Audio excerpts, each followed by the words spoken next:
Je suis allée chercher ma fille de 3 ans chez ma belle-mère, qui avait proposé de la garder pour la journée. Mais en arrivant, j'ai trouvé sa poupée préférée, cassée, sur le perron. J'ai frappé, mais personne n'a répondu. J'ai crié son nom, sans entendre le moindre son. Quelque chose n'allait vraiment pas. J'ai immédiatement appelé la police. Quand les agents sont arrivés, ils ont défoncé la porte. L'une des policières est ressortie, le visage pâle, et m'a dit « Madame, ça ne va pas vous plaire. » Mon cœur battait la chamade. J'ai demandé « Que s'est-il passé? Où est ma fille ?» Elle a pris une profonde inspiration et a commencé « Votre fille est ». Avant qu'elle ne puisse finir, ma belle-mère a surgi en courant de l'arrière de la maison, hurlant et tentant de s'enfuir. Ce que les policiers ont découvert dans cette maison a laissé tout le monde sous le choc. Ma fille avait été enfermée dans un placard pendant des heures pendant que ma belle-mère était partie faire du shopping avec ma belle-sœur. La poupée cassée sur le perron aurait dû être mon premier avertissement. Mia ne laissait jamais ses jouets dehors, et elle n'aurait certainement pas abandonné Rosie, la poupée de chiffon avec laquelle elle dormait chaque nuit depuis ses 2 ans. J'ai ramassé le corps en tissu déchiré, remarquant le rembourrage qui s'échappait d'une couture éventrée, et mon estomac s'est noué. J'étais mariée à Jackson depuis 5 ans, et sa mère, Lorraine, avait toujours été difficile. Elle avait un avis sur tout, de la façon dont j'habillais notre fille à ce que nous lui donnions pour le petit déjeuner. Mais Jackson la défendait constamment, insistant sur le fait qu'elle partait d'une bonne intention et voulait juste aider. Quand elle a proposé de garder Mia pour l'après-midi pendant que j'assistais à une réunion de travail, il m'a pratiquement supplié d'accepter. Sa sœur, Cassandra, était en visite d'un autre État, et apparemment, c'était une précieuse occasion de créer des liens que je ne pouvais refuser. Debout sur ce porche, la poupée abîmée dans mes mains, je regrettais chaque seconde où j'avais accepté cet arrangement. J'ai frappé plus fort à la porte d'entrée, appelant Mia à travers le bois épais. Le silence fut ma seule réponse. Ma fille était habituellement bruyante, toujours en train de chanter, de parler à ses jouets ou de poser des questions sans fin sur tout ce qu'elle voyait. L'absence totale de son me donnait la chair de poule. J'ai essayé la poignée et l'ai trouvée verrouillée. Faisant le tour par le jardin, j'ai regardé par les fenêtres mais n'ai rien vu d'inhabituel dans le salon ou la cuisine. Les rideaux de la chambre du fond étaient complètement tirés. J'ai sorti mon téléphone et composé le numéro de Lorraine 3 fois. Chaque appel est tombé directement sur sa messagerie vocale. Puis j'ai essayé d'appeler Jackson au travail. Elle a probablement juste emmené Mia manger une glace ou quelque chose comme ça, a-t-il dit quand je lui ai expliqué la situation. Maman aime lui faire des surprises avec des friandises. Jackson, la poupée de Mia est cassée sur le perron. Ta mère ne répond pas au téléphone. Il n'y a personne à la maison et tout est complètement silencieux. Tu exagères, a-t-il insisté, son ton devenant irrité. Maman ne laisserait jamais rien arriver à Mia. Attends quelques minutes et elles vont probablement arriver. J'ai mis fin à l'appel sans dire au revoir. Quelque chose clochait fondamentalement, d'une manière que je ne pouvais pas articuler mais que je ne pouvais absolument pas ignorer. J'ai composé le 911. La répartitrice a posé les questions habituelles, demandant si j'avais vérifié si quelqu'un était réellement à l'intérieur et si j'avais des raisons de croire que quelqu'un était en danger. J'ai expliqué l'histoire du jouet cassé, des portes verrouillées, des appels sans réponse, surtout, du silence complet d'une enfant de 3 ans qui ne cessait jamais de faire du bruit. Elle a dit que des agents arriveraient sous peu. 2 voitures de patrouille sont arrivées en moins de 8 minutes. L'agente Brennan, une grande femme au regard perçant, m'a demandé de réexpliquer la situation pendant que son partenaire, l'agent Wald, faisait le tour de la maison. Je lui ai montré la poupée et décrit comment ma fille, normalement si volubile, n'avait émis aucun son malgré mes appels répétés. Nous allons frapper et nous annoncer, a déclaré l'agente Brennan. Si nous n'obtenons pas de réponse, nous aurons un motif suffisant pour effectuer une vérification de bien-être. Elle a martelé la porte avec bien plus d'autorité que moi, s'identifiant comme la police et exigeant que quelqu'un réponde. Toujours rien. L'agent Wald est revenu de son tour de la maison et a secoué la tête. Aucun signe d'effraction, mais aussi aucune indication que quelqu'un était à la maison, malgré mon insistance sur le fait que ma fille devait être à l'intérieur. Nous entrons, a annoncé l'agente Brennan à voix haute. L'agent Wald a sorti un bélier de son véhicule. La porte s'est fendue au deuxième coup, s'ouvrant sur le salon impeccable de Lorraine, avec sa moquette crème et ses étagères remplies de figurines en porcelaine. Police. Il y a quelqu'un ? La voix de l'agente Brennan a résonné dans l'espace vide. J'ai commencé à les suivre à l'intérieur, mais l'agent Wald a levé la main. Madame, s'il vous plaît, attendez ici pendant que nous sécurisons les lieux. Les 3 minutes suivantes ont semblé durer 3 heures. J'entendais leurs pas se déplacer dans les pièces, les portes s'ouvrir, les placards être vérifiés. Puis la voix de l'agente Brennan a retenti, j'ai quelque chose ici. L'agent Wald s'est immédiatement dirigé vers l'arrière de la maison. Je ne pouvais plus rester en place et j'ai franchi le seuil de la porte cassée pour entrer dans le couloir. C'est là que je l'ai entendu. Un petit gémissement étouffé venant de la chambre du fond. L'agente Brennan est sortie du couloir, visiblement secouée. Son visage était devenu pâle, et quand elle m'a vu, elle a levé les 2 mains en un geste d'arrêt. Madame, ça ne va pas vous plaire, a-t-elle dit, son sang-froid professionnel se fissurant légèrement. Mon cœur martelait si fort que j'ai cru que mes côtes allaient se briser. Que s'est-il passé ? Où est ma fille ? Elle a pris une inspiration visible, se ressaisissant. Votre fille est... Avant qu'elle ne puisse finir, la porte arrière s'est ouverte brusquement et Lorraine est entrée en trombe, transportant des sacs de course, avec Cassandra juste derrière elle tenant 2 gobelets de café. Quand Lorraine a vu la porte d'entrée défoncée et les policiers, elle s'est figée net. Son visage est passé de la surprise à la terreur en un instant, puis elle s'est littéralement retournée et a tenté de repartir en courant par où elle était entrée. L'agent Wald l'a rattrapée avant qu'elle ne fasse 3 pas, lui saisissant fermement le bras, mais sans brutalité. « Madame, arrêtez-vous là. Je peux tout expliquer », a hurlé Lorraine en laissant tomber ses sacs. Elle était insupportable. Elle n'arrêtait pas de pleurer, et je n'en pouvais plus.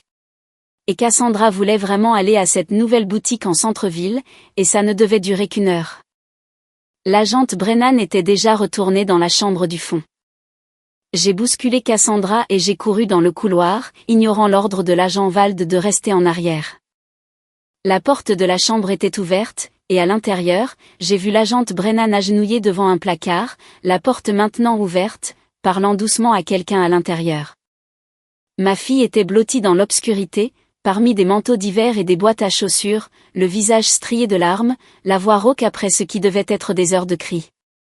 Quand elle m'a vue, elle a poussé un hurlement qui a brisé ce qui restait de mon sang-froid. Maman. Elle s'est précipitée hors du placard et dans mes bras, son petit corps tremblant violemment. Je l'ai serrée si fort, sentant ses larmes tremper ma chemise alors qu'elle sanglotait contre mon épaule. Elle sentait la peur et la sueur, et ses cheveux étaient collés à son front. L'agente Brennan s'est relevée et a posé une main douce sur mon épaule, me laissant un moment avant que les questions officielles ne commencent inévitablement. Dans le salon, j'entendais la voix de Lorraine monter dans les aigus alors qu'elle tentait de s'expliquer à l'agent Wald. Le silence choqué de Cassandra en disait long sur sa complicité dans l'horreur qui s'était déroulée ici. Elle n'arrêtait pas de vous appeler, m'a dit doucement l'agente Brennan. Nous avons trouvé une bouteille d'eau renversée à l'intérieur, et il semble qu'elle grattait la porte. J'ai regardé les petits doigts de ma fille et j'ai vu les preuves. La peau a vif et rougi autour de ses ongles. Elle s'était blessée en essayant de sortir. La rage qui m'a envahie était sans commune mesure avec tout ce que j'avais jamais ressenti. Cette femme, la mère de Jackson, la grand-mère qui était censée aimer Mia, avait enfermé une enfant de 3 ans dans un placard sombre pour aller faire du shopping. Les ambulanciers sont arrivés et ont examiné Mia pendant que je refusais de la lâcher. Ils l'ont trouvée déshydratée et psychologiquement traumatisée, mais physiquement indemne, à l'exception des blessures à ses doigts. Ils ont recommandé une évaluation à l'hôpital, ce que j'ai immédiatement accepté. L'agente Brennan m'a informé que Lorraine serait arrêtée et inculpée pour mise en danger et négligence d'enfant. Jackson est arrivé alors qu'il faisait monter Lorraine dans la voiture de patrouille. Il a regardé sa mère, la porte défoncée, et moi tenant Mia, la confusion se lisant sur son visage. Que se passe-t-il? Pourquoi arrêtez-vous ma mère? L'agent Vald a expliqué en termes cliniques ce qu'ils avaient trouvé, une enfant de 3 ans enfermée dans un placard, seule dans une maison, pendant que sa gardienne était partie faire du shopping pendant environ 3 heures, d'après les horodatages des reçus de cartes de crédit qu'ils avaient trouvés dans les sacs. Le visage de Jackson a traversé plusieurs expressions, pour finalement s'arrêter quelque part entre l'incrédulité et le déni. Il doit y avoir une erreur. Maman ne ferait jamais. Votre mère a déjà admis ce qu'elle a fait, l'interrompit l'agente Brennan. Elle a déclaré que l'enfant était difficile et pleurait et qu'elle ne voulait pas s'en occuper. J'ai regardé mon mari digérer cette information, attendant l'indignation que tout père devrait ressentir. Au lieu de cela, il s'est tourné vers moi avec une expression qui ressemblait inconfortablement à une accusation. Tu as appelé les flics sur ma mère? Tu n'aurais pas pu simplement attendre de voir s'il y avait une explication raisonnable? L'ambulancier qui attachait ma ceinture de sécurité dans l'ambulance a jeté un regard par-dessus son épaule, ayant clairement entendu les mots de Jackson. L'expression de l'agente Brennan s'est légèrement durcie. Monsieur, dit-elle d'un ton qui fit enfin Jackson la regarder au lieu de moi. L'appel de votre femme a potentiellement sauvé votre fille de graves préjudices. Nous l'avons trouvée en grande détresse, déshydratée et blessée en essayant de s'échapper. Si cela avait duré beaucoup plus longtemps, nous aurions une conversation très différente. Jackson a ouvert la bouche, l'a refermée, puis a semblé redémarrer tout son processus de pensée. Je dois voir maman. Elle devait avoir une raison. Tu dois aller avec ta fille à l'hôpital, ai-je dit, ma voix sortant bien plus calme que je ne le sentais. Ou tu dois rester ici. Mais si tu restes ici, ne prends pas la peine de venir à l'hôpital après. Il m'a regardé comme si j'avais parlé une langue étrangère. À cet instant, j'ai vu notre mariage pour ce qu'il était vraiment, une relation où les sentiments de sa mère importeraient toujours plus que la sécurité de sa fille. Une partie de moi le savait depuis des années, mais avait choisi d'ignorer les signes avant-coureurs. Mia a gémi mon nom depuis l'intérieur de l'ambulance, et je suis montée à côté d'elle sans attendre la décision de Jackson. Alors que nous nous éloignions, je l'ai vue debout dans l'allée, toujours figée entre sa mère qu'on faisait monter dans une voiture de police et l'ambulance qui transportait sa fille traumatisée à l'hôpital. Il ne s'est dirigé ni vers l'une, ni vers l'autre. L'évaluation à l'hôpital a confirmé une détresse psychologique sévère, mais aucun dommage physique permanent. Une psychologue pédiatrique spécialisée dans les traumatismes infantiles est venue nous parler, à Mia et à moi. Elle a expliqué que le fait d'être enfermé dans un espace sombre et confiné provoquerait probablement des angoisses et des réactions de peur continues, peut-être pendant des années. Elle a recommandé une thérapie immédiate et m'a averti de surveiller les signes d'anxiété de séparation, les cauchemars et la régression dans les étapes du développement. Le docteur Patricia Montgomery, la psychologue assignée au cas de Mia, avait un regard bienveillant mais des manières directes que j'appréciais. Elle n'a pas édulcoré la situation ni offert de fausses assurances sur la résilience des enfants. Au lieu de cela, elle a exposé exactement ce à quoi nous étions confrontés et les mesures que nous devions prendre immédiatement. Votre fille a subi un traumatisme important, a expliqué le docteur Montgomery dans son bureau 3 jours après l'incident. À 3 ans, elle n'a pas le cadre cognitif pour comprendre pourquoi cela s'est produit ou pour le rationaliser. Tout ce qu'elle sait, c'est que quelqu'un en qui elle avait confiance l'a mise dans une situation terrifiante et l'a laissée là. Mia était assise dans un coin du bureau, jouant avec des cubes, apparemment absorbée par la construction d'une tour. Mais j'ai remarqué qu'elle jetait constamment des coups d'œil vers la porte, s'assurant qu'elle restait ouverte. Elle n'avait pas voulu entrer dans la pièce avant que le docteur Montgomery ne la cale avec un butoir de porte. Qu'est-ce que cela signifie à long terme, ai-je demandé, bien qu'une partie de moi ne veuille pas connaître la réponse. Les enfants qui subissent ce type de traumatisme développent souvent des troubles anxieux, en particulier liés à l'abandon et au confinement. Elle pourrait avoir du mal à se séparer de vous en particulier, puisque c'est vous qui êtes venu la chercher. Elle pourrait développer une claustrophobie qui persistera à l'âge adulte. Les troubles du sommeil sont presque certains à court terme. J'ai regardé ma fille empiler soigneusement un cube sur un autre. Son petit visage était plissé par la concentration. Elle avait l'air si normale, si peu perturbée à ce moment-là. Le décalage entre son apparence et les dommages qui avaient été causés me serrait la poitrine. Comment puis-je l'aider? Ma voix est sortie plus rauque que prévu. Constance, sécurité et soutien professionnel, a répondu le docteur Montgomery. Je veux la voir 2 fois par semaine au début. Nous utiliserons des techniques de thérapie par le jeu, car elle est trop jeune pour une thérapie par la parole traditionnelle, et vous devrez faire quelques modifications environnementales à la maison. Elle a fourni une liste de recommandations, des veilleuses dans chaque pièce, des portes que Mia pouvait ouvrir elle-même, une routine de coucher cohérente qui incluait la vérification des placards et sous les lits ensemblés, surtout, ne jamais utiliser de méthode de mise au coin impliquant l'isolement. Elle a également suggéré que j'envisage ma propre thérapie pour gérer la culpabilité et la colère que je ressentais probablement. Les parents se blâment souvent dans ces situations, a dit le docteur Montgomery, lisant correctement mon expression. Vous avez fait confiance à quelqu'un qui aurait dû être digne de confiance. Ce n'est pas un échec de votre part. Mais cela ressemblait à un échec. Je savais que Lorraine était critique et autoritaire. Je l'avais vue saper mes décisions parentales et faire des commentaires désobligeants sur mes choix. Je m'étais senti mal à l'aise avec la façon dont elle me parlait parfois quand elle pensait que je n'écoutais pas. Et j'avais quand même laissé ma fille avec elle parce que Jackson avait insisté, et que je voulais éviter la dispute inévitable qui aurait suivi si j'avais refusé. Le poids de cette décision me pesait comme une pierre dans l'estomac. J'avais choisi une paix temporaire au détriment de mes instincts, et Mia en avait payé le prix. Jackson est arrivé 2 heures après notre admission, portant des fleurs et arborant une expression d'optimisme forcé qui me donnait envie de hurler. Il a essayé de s'approcher du lit de Mia, mais elle s'est reculée contre moi, ses petites mains agrippant ma chemise. « Salut, princesse », dit-il doucement, clairement blessé par sa réaction. « Papa est là maintenant. »« Papa, mamie m'a enfermée dans le noir », a dit Mia, sa voix toujours rauque. J'ai appelé et appelé, mais personne n'est venu. J'avais peur. Le visage de Jackson s'est décomposé, et pendant une seconde, j'ai cru qu'il allait enfin comprendre la gravité de ce qui s'était passé. Puis il a dit, « Mamie a fait une erreur, chérie. Elle ne voulait pas te faire peur. Parfois, les adultes se trompent. Elle a enfermé notre fille dans un placard et a quitté la maison, ai-je dit d'un ton neutre.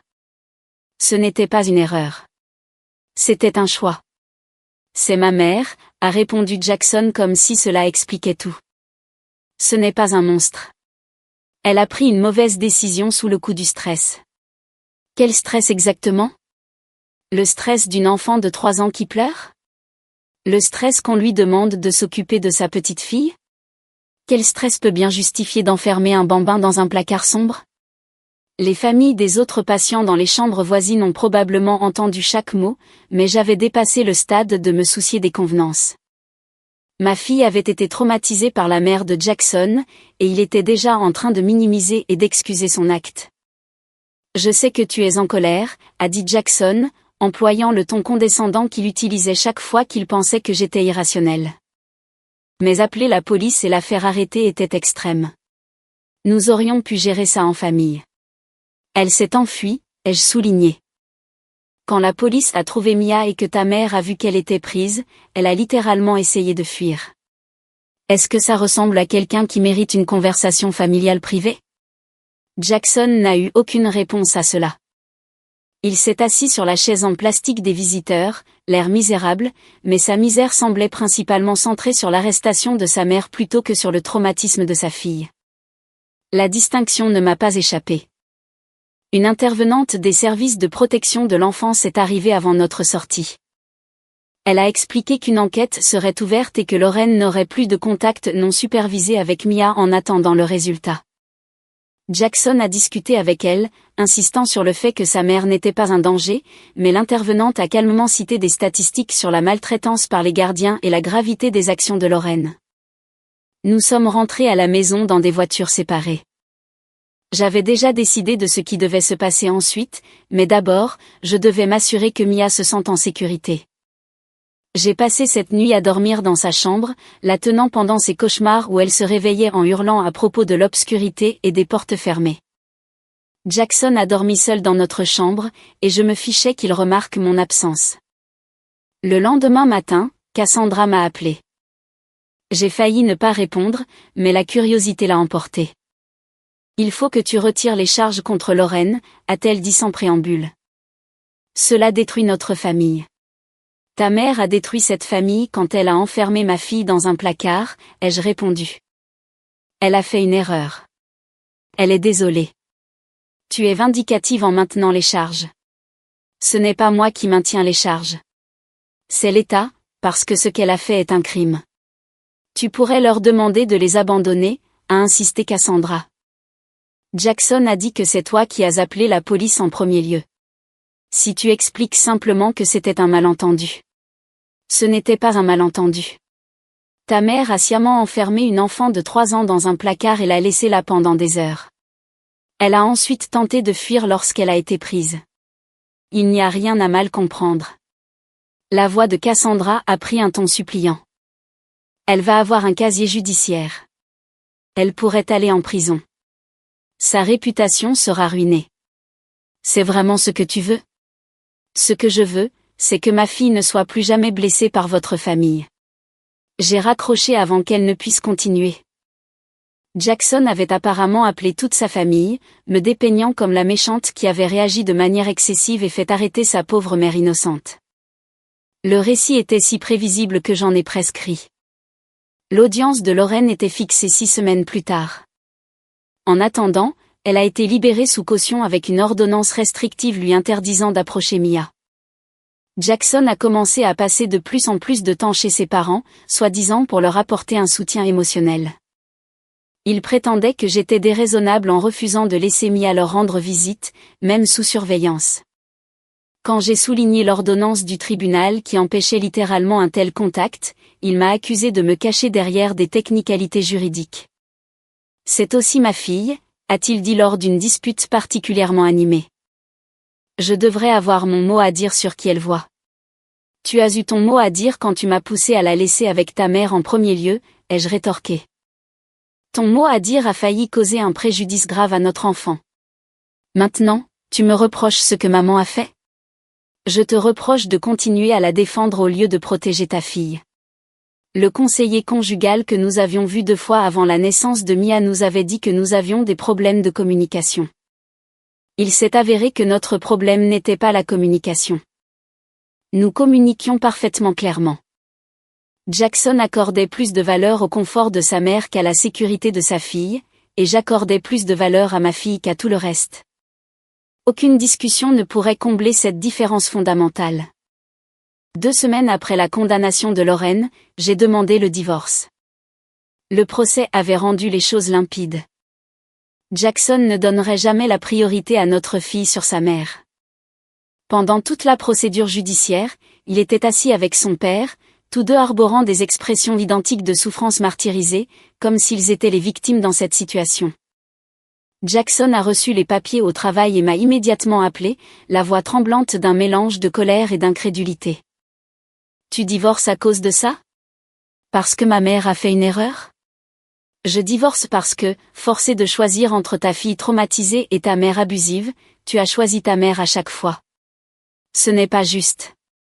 J'aime Mia. Aimer quelqu'un, c'est le protéger. Tu as passé 6 semaines à trouver des excuses à la personne qui lui a fait du mal. Ce n'est pas de l'amour, Jackson. C'est de la lâcheté. La procédure de divorce a révélé des vérités sur mon mariage que j'avais évité pendant des années.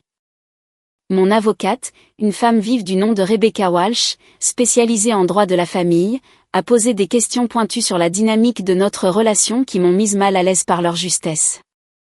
Expliquez-moi comment les décisions étaient généralement prises dans votre foyer, a-t-elle dit lors de notre 2e rencontre.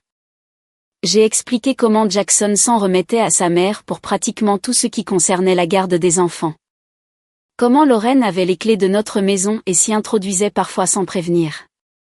Comment les plans de vacances tournaient toujours autour de ce que Lorraine voulait. Comment Jackson m'avait poussé à utiliser le pédiatre préféré de sa mère malgré mes réserves. Rebecca prenait des notes avec une expression de neutralité professionnelle, mais quand j'ai fini, elle a posé son stylo et m'a regardé droit dans les yeux. Ce que vous décrivez est un schéma de relation fusionnelle entre votre mari et sa mère qui a supplanté votre mariage. Cela va jouer en notre faveur pour la garde. Mais je veux que vous compreniez quelque chose d'important. Cela n'a pas commencé avec l'incident du placard. C'était juste la première fois que les conséquences devenaient impossibles à ignorer. Ces mots m'ont frappé plus durement qu'ils n'auraient dû. J'avais passé des années à trouver des excuses au comportement de Jackson, me disant qu'il était juste proche de sa famille, que je devrais être reconnaissante qu'il valorise les liens familiaux, que mon propre malaise avec Lorraine était en quelque sorte un échec personnel. L'incident du placard n'avait pas créé le problème. Il avait simplement rendu le problème existant indéniable. Son avocat va plaider que vous êtes vindicative, a poursuivi Rebecca. Que vous utilisez l'incident comme une excuse pour le punir, lui et sa famille. Nous devons tout documenter. Chaque fois qu'il a priorisé les désirs de sa mère sur les besoins de Mia, chaque cas où il a sapé votre autorité parentale. Chaque occasion où il vous a poussé à accepter un contact avec lequel vous n'étiez pas à l'aise. J'ai commencé à tenir un journal détaillé. Les entrées étaient une lecture déprimante. Jackson m'avait appelé 12 fois la semaine passée. La moitié de ces appels consistait à m'expliquer pourquoi j'étais déraisonnable au sujet de sa mère. Il s'était présenté 2 fois sur mon lieu de travail, me coinçant sur le parking pour discuter du divorce. Il m'avait envoyé des cadeaux avec des cartes contenant des messages comme « Papa t'aime même quand maman rend les choses difficiles ». Rebecca a demandé une ordonnance restrictive après les incidents sur mon lieu de travail.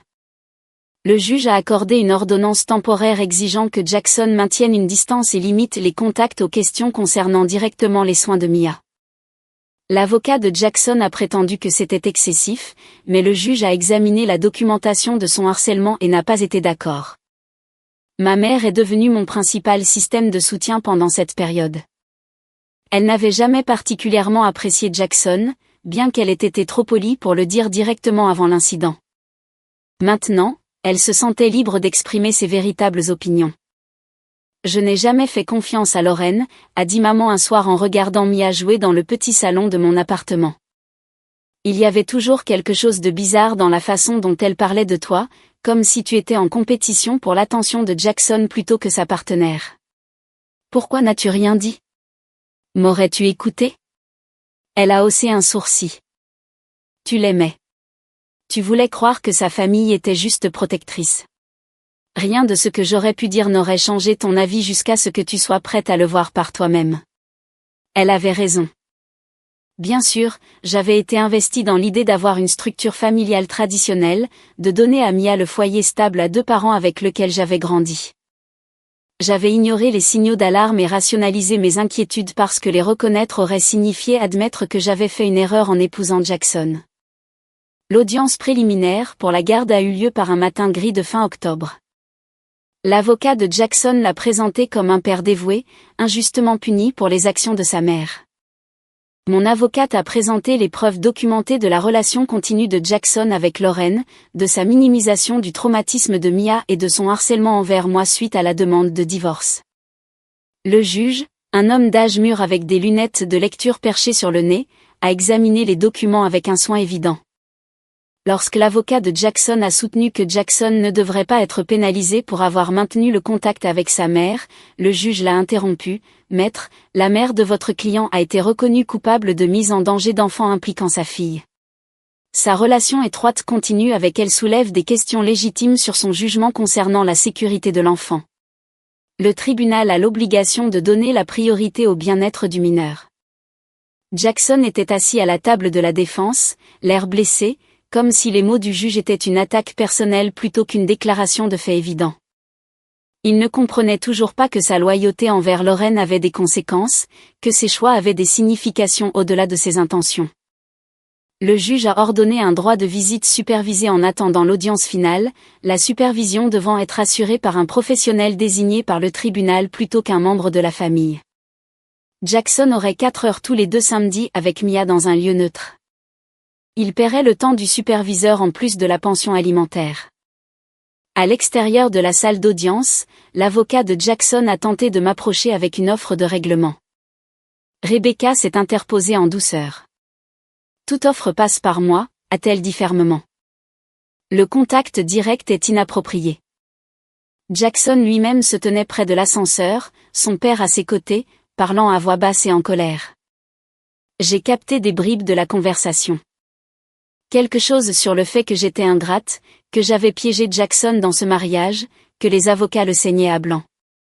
Jackson hochait la tête, passif comme toujours lorsque son père menait la danse. La première visite supervisée de Mia avec Jackson fut douloureuse à voir, bien que je n'en ai eu connaissance que par le rapport du superviseur. Mia avait été calme et renfermée, passant une grande partie de la visite à colorier sans engager la conversation. Quand Jackson a essayé de parler de Lorraine, tentant apparemment d'expliquer que mamie était désolée, Mia avait demandé s'il pouvait jouer avec des cubes à la place. Le superviseur a noté que Jackson semblait plus intéressé à justifier sa famille qu'à se connecter avec sa fille. Il avait passé un temps considérable à discuter de combien sa mère manquait à Mia plutôt que de demander à Mia des nouvelles de sa propre vie. Le rapport concluait que Jackson semblait manquer de perspicacité quant aux besoins émotionnels de sa fille. Il s'est présenté à la maison ce soir-là, exigeant de parler en personne. Je l'ai laissé entrer car Mia était à son rendez-vous de thérapie, supervisée par ma mère, et je voulais que cette conversation ait lieu sans que notre fille l'entende. J'accepterai toutes les conditions que tu veux, a dit Jackson, s'asseyant sur le bord du canapé comme un suppliant. Maman ne verra pas Mia sans surveillance. Je m'en assurerai. Ne jette pas notre mariage par-dessus bord pour ça. Ta mère ne devrait pas voir Mia du tout, ai-je répondu. Supervisée ou non. Et tu as clairement montré que tu n'appliqueras pas cette limite, ce qui signifie que je ne peux pas te faire confiance avec elle non plus. Tu m'enlèves ma fille parce que je ne veux pas renier ma mère? Je protège ma fille des gens qui lui font du mal.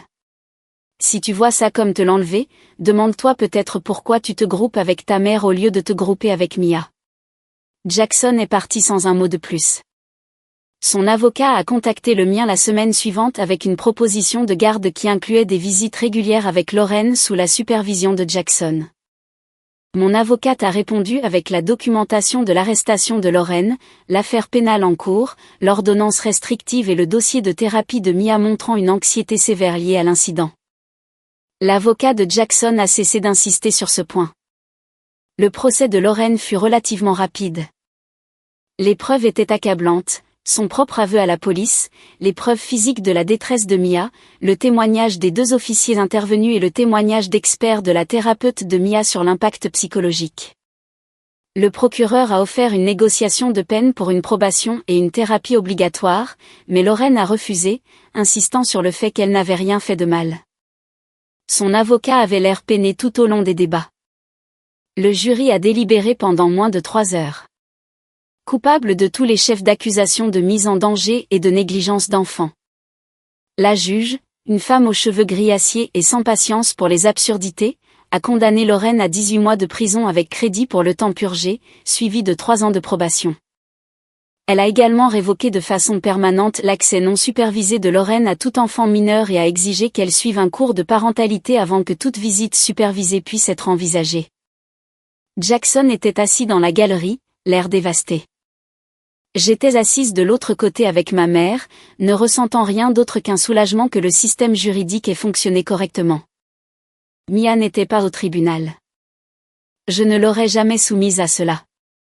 Mais j'ai éprouvé une certaine satisfaction en sachant que la juge avait explicitement déclaré que les actions de Lorraine auraient pu entraîner des blessures graves ou la mort et que son refus de reconnaître ses torts démontrait qu'elle restait un danger. 2 semaines après la condamnation de Lorraine, j'ai demandé le divorce. Le procès avait rendu les choses limpides. Jackson ne donnerait jamais la priorité à notre fille sur sa mère. Pendant toute la procédure judiciaire, il était assis avec son père, tous 2 arborant des expressions identiques de souffrance martyrisée, comme s'ils étaient les victimes dans cette situation. Le divorce a été finalisé 3 mois plus tard. Jackson a obtenu un droit de visite supervisé avec Mia un week-end sur 2, la supervision étant assurée par un tiers neutre plutôt que par un membre de la famille. Il s'est battu pour que ses parents soient autorisés comme superviseurs et a perdu. Le juge examinant notre cas avait accès au casier judiciaire de Lorraine et a clairement indiqué que personne ayant été condamné pour mise en danger d'enfant ne se verrait confier l'accès à la victime. Toute la famille de Jackson a cessé de me parler. Cassandra a publié des statuts vagues sur les réseaux sociaux au sujet de la trahison familiale et des gens qui réagissent de manière excessive à des erreurs honnêtes. Le père de Jackson m'a laissé un message vocal me traitant de vindicative et disant que j'avais détruit la vie de sa femme pour rien. J'ai bloqué leur numéro et j'ai tourné la page. La thérapie de Mia a duré plus d'1 an. Elle a cessé d'avoir des cauchemars après environ 8 mois, mais est restée anxieuse à propos des portes fermées et des espaces sombres. Sa thérapeute a dit que cela pourrait être permanent, une cicatrice durable du traumatisme. Je me suis assurée que chaque pièce de notre nouvel appartement est des veilleuses et que Mia puisse ouvrir n'importe quelle porte elle-même. De petites adaptations pour des dommages qui n'auraient jamais dû se produire. Les progrès n'étaient pas linéaires. Certaines semaines, Mia semblait parfaitement bien, bavardant sur ses amis de la garderie et ses dessins animés préférés. D'autres semaines, elle régressait, refusant de dormir seule ou paniquant si je la quittais des yeux plus de quelques minutes. Le docteur Montgomery m'a assuré que c'était normal pour la guérison d'un traumatisme, mais voir ma fille lutter n'a jamais cessé d'être angoissant. Un soir particulièrement difficile, Mia a eu une crise de panique complète quand j'ai essayé de mettre son manteau d'hiver dans le placard du couloir. Elle s'était mise à hurler dès que j'avais ouvert la porte du placard, courant dans sa chambre et se cachant sous son lit. Il m'a fallu 20 minutes pour la calmer suffisamment pour qu'elle explique ce qui lui avait fait peur. Les endroits sombres où la porte se ferme, avait-elle dit entre des sanglots octants. Les gens s'en vont et ne reviennent pas, je l'ai tenue dans mes bras et j'ai promis que cela n'arriverait plus jamais. Mais les promesses semblaient inadéquates face au poids de ce qui lui avait été fait. Elle avait maintenant 4 ans, 2 mois après son 4e anniversaire, et comprenait déjà que les adultes pouvaient la blesser, que la sécurité n'était pas garantie, que les gens qui prétendaient l'aimer pouvaient l'enfermer. Le docteur Montgomery a commencé à intégrer des exercices spécifiques pour aider Mia à gérer sa peur des espaces clos. Elle s'entraînait à ouvrir et fermer des portes ensemble, Mia ayant toujours le contrôle. Elle jouait à des jeux où Mia entrait dans de petits espaces mais pouvait en sortir quand elle le voulait. Elle lisait des livres sur des personnages courageux qui affrontent leur peur et en sortent plus forts. Le but n'est pas d'effacer ce qui s'est passé, a expliqué le docteur Montgomery lors d'une de nos séances de consultation parentale. Le but est de lui donner des outils pour gérer ses réactions et pour reconstruire son sentiment de contrôle. Elle a besoin de comprendre qu'elle a du pouvoir maintenant, qu'elle peut faire des choix concernant sa propre sécurité. J'ai demandé si les visites de Jackson aidaient ou nuisaient à ses progrès. Le docteur Montgomery a choisi ses mots avec soin, consciente que tout ce qu'elle dirait pourrait se retrouver dans des documents judiciaires. Mia ne se sent pas en sécurité émotionnellement avec son père, a-t-elle finalement dit. Elle l'associe aux personnes qui l'ont blessée en raison de sa défense continue de sa mère. Tant qu'il ne pourra pas reconnaître ce qui s'est passé et donner la priorité à la guérison de Mia sur sa loyauté familiale, ses visites resteront stressantes pour elle. J'ai partagé cette évaluation avec Rebecca, qui l'a ajoutée à notre dossier de documentation croissant. L'avocat de Jackson a tenté de faire exclure le témoignage du docteur Montgomery, arguant d'un parti pris, mais le juge a trouvé ses observations crédibles et pertinentes. Pendant ce temps, la nouvelle petite amie de Jackson est entrée en scène. Elle s'appelait Taylor et, selon Jackson, elle était « vraiment douée avec les enfants » et voulait rencontrer Mia. J'ai refusé de l'autoriser par l'intermédiaire de mon avocate, citant le besoin de stabilité pendant le traitement de Mia. Jackson m'a accusé d'être contrôlante et d'essayer de l'effacer de la vie de Mia. Le superviseur a rapporté que Jackson avait amené Taylor à l'une de ses visites sans autorisation. Le superviseur avait demandé à Taylor d'attendre dehors et Jackson avait passé la moitié de la visite à se plaindre de l'injustice que sa petite amie ne puisse pas se joindre à eux. Mia avait fait des dessins en silence pendant que son père se plaignait de moi à un superviseur désigné par le tribunal. Rebecca a déposé une motion documentant cette violation des termes de la visite. Le juge n'a pas été amusé. Il a rappelé à Jackson que les visites supervisées avaient des règles et que ces règles existaient pour protéger le bien-être émotionnel de Mia. Toute violation future entraînerait la suspension des visites. Jackson a essayé de reconstruire sa relation avec Mia pendant ses visites supervisées, mais elle est restée méfiante à son égard. Les enfants comprennent la trahison même lorsqu'ils ne peuvent pas l'articuler. Elle savait, à un certain niveau, que son père avait choisi sa mère plutôt que sa sécurité. Aucune sortie au parc ou crème glacée ne pouvait effacer cette connaissance. 2 ans après la condamnation de Lauren, l'avocat de Jackson a contacté le mien pour demander une modification de l'arrangement de garde. Jackson s'était remarié. Sa nouvelle femme n'avait aucun lien avec sa famille et il voulait éliminer l'exigence de visite supervisée. Mon avocate a demandé des informations supplémentaires sur la relation actuelle de Jackson avec sa mère. Il s'est avéré que Jackson rendait visite à Lauren chaque semaine pendant son incarcération et régulièrement après sa libération. Il l'avait aidé à trouver un nouvel appartement et avait co-signé son bail. Sa nouvelle femme n'avait apparemment aucun problème avec cela, ce qui m'a dit tout ce que j'avais besoin de savoir sur son jugement. Mon avocate a déposé une objection à la demande de modification, citant la relation continue de Jackson avec une personne condamnée pour maltraitance d'enfants. Le juge a été d'accord avec notre objection. Les visites supervisées se poursuivraient jusqu'à ce que Mia soit assez âgée pour se défendre, moment auquel sa préférence aurait un poids significatif. L'avocat de Jackson a tenté de faire valoir que c'était une punition injuste pour la relation de Jackson avec sa mère. Mais le juge a déclaré sans ambages que la sécurité des enfants primait sur la commodité parentale. Mia a eu 7 ans le mois dernier. Elle s'épanouit à l'école, a des amis proches et adore le football. Elle n'aime toujours pas les portes fermées ou l'obscurité totale, mais elle a appris des stratégies d'adaptation grâce à la thérapie. Elle pose des questions sur son père de temps en temps, mais jamais sur sa grand-mère. Je n'ai jamais mal parlé de Lauren devant Mia. Je n'en avais pas besoin. Elle se souvient de ce qui s'est passé, et les souvenirs de peur des enfants sont tenaces. Jackson a envoyé une carte d'anniversaire avec une longue lettre à l'intérieur expliquant à quel point il aimait Mia et combien il était désolé pour tout ce qui s'était passé. Il n'a pas précisé de quoi il était désolé, ce qui semblait typique. Désolé d'avoir défendu sa mère? Désolé d'avoir donné la priorité aux sentiments de sa mère sur le traumatisme de sa fille? Désolé de s'être battu contre les mesures de protection destinées à protéger Mia? Ces vagues excuses ne couvraient rien tout en tentant de tout absoudre. Mia a lu la carte, l'a mise de côté et a demandé si nous pouvions aller au parc. J'ai pris ça pour sa réponse. Cassandra a pris contact l'année dernière par l'intermédiaire d'une connaissance commune, demandant à me rencontrer pour un café afin de crever l'abcès. J'ai refusé. Il n'y avait pas d'abcès à crever. Elle avait été complice en laissant ma fille enfermée dans un placard pendant qu'elle faisait du shopping. Sa culpabilité ou son désir d'absolution n'était pas mon problème à résoudre. Lauren elle-même a envoyé une lettre à mon avocate pour demander à me contacter, maintenant qu'elle avait terminé sa probation. La lettre comprenait ce qu'elle considérait clairement comme des excuses, expliquant qu'elle avait été sous pression et n'avait pas compris la gravité de la situation. Elle prétendait avoir appris de ses erreurs et voulait une chance d'être une grand-mère pour Mia.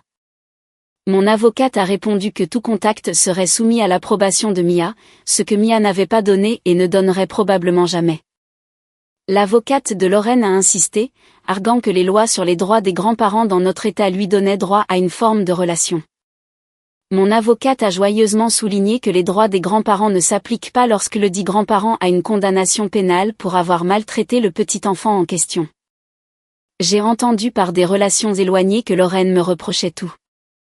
Dans sa version des faits, j'étais une mère hystérique qui avait réagi de manière excessive à un incident mineur et avait détruit sa vie par dépit. Elle s'était convaincue que Mia n'était restée dans le placard que quelques minutes, pas des heures, et que les policiers intervenus avaient exagéré la situation. La capacité humaine à l'auto-illusion ne cessera jamais de m'étonner. La mère de Jackson est allée en prison parce qu'elle a enfermé ma fille dans un placard et a quitté la maison. Elle est restée en prison parce qu'elle a refusé de reconnaître la gravité de ses actes. Elle reste indésirable dans nos vies parce qu'elle continue de se voir comme la victime. Certaines personnes n'apprennent jamais la responsabilité, et j'ai cessé d'être prête à laisser ma fille souffrir pour que des adultes puissent éviter des vérités inconfortables. La poupée cassée de ce jour-là est sur une étagère dans mon placard, toujours endommagée, un rappel physique de ce qui a failli arriver. Je l'ai gardée comme preuve pendant le procès et je n'ai jamais pris le temps de la jeter après. Parfois, je la regarde et je suis reconnaissante pour mes instincts, pour avoir refusé d'être manipulée et de croire que tout allait bien, pour avoir fait confiance à cette certitude maternelle que quelque chose n'allait désespérément pas. D'autres fois, je la regarde et je ressens de la rage que tout cela ait été nécessaire, que j'ai dû me battre contre mon propre mari pour protéger notre fille, que sa famille me voit toujours comme la méchante dans une histoire où ils ont enfermé une enfant de 3 ans dans le noir. Que Mia porte des cicatrices permanentes à cause de gens qui prétendent l'aimer. Mais la plupart du temps, quand je regarde cette poupée cassée, je ressens de la fierté. Fière d'avoir appelé la police malgré le mépris de Jackson. Fière d'avoir poursuivi les charges malgré la pression de sa famille. Fière d'avoir divorcé d'un homme qui ne pouvait pas donner la priorité à la sécurité de sa fille. Fière d'avoir construit une vie où Mia se sent protégée et valorisée. Elle se souviendra toujours d'avoir été enfermée dans ce placard. La thérapie a aidé, mais certaines expériences laissent des marques permanentes. Ce que j'espère qu'elle se souviendra aussi, c'est que sa mère est venue la chercher. Que lorsque quelque chose n'allait pas, je n'ai pas attendu, ni trouvé d'excuses, ni cédé à des gens qui prétendaient savoir mieux que moi. J'ai fait confiance à mes instincts, j'ai appelé à l'aide et j'ai assumé les conséquences. Cette poupée cassée me rappelle qui j'étais avant. Quelqu'un qui trouvait des excuses au comportement de Lorraine. Qui acceptait le dédain de Jackson, qui donnait la priorité à l'harmonie familiale sur les limites personnelles. Je ne suis plus cette personne. La mère qui a ramassé ce jouet endommagé sur le perron était sur le point de devenir quelqu'un de différent. Quelqu'un qui comprenait que protéger son enfant signifie être prête à couper les ponts, à mettre fin à des mariages et à ignorer la pression sociale. Mia est en sécurité maintenant. Elle est heureuse, en bonne santé et entourée de gens qui se soucient réellement de son bien-être. Jackson la voit un week-end sur 2 sous surveillance et envoie la pension alimentaire à temps. Lorraine reste là où est sa place, en dehors de nos vies, faisant face à des conséquences qu'elle n'accepte toujours pas pleinement. L'histoire que les gens se racontent importe moins que la réalité que vous construisez pour vos enfants. La famille de Jackson peut maintenir son récit où je suis la méchante qui a réagi de manière excessive et a tout détruit. Pendant ce temps, je maintiendrai la réalité où ma fille dort paisiblement toute la nuit dans une maison où elle sait qu'elle est protégée. Cela me semble être un juste échange.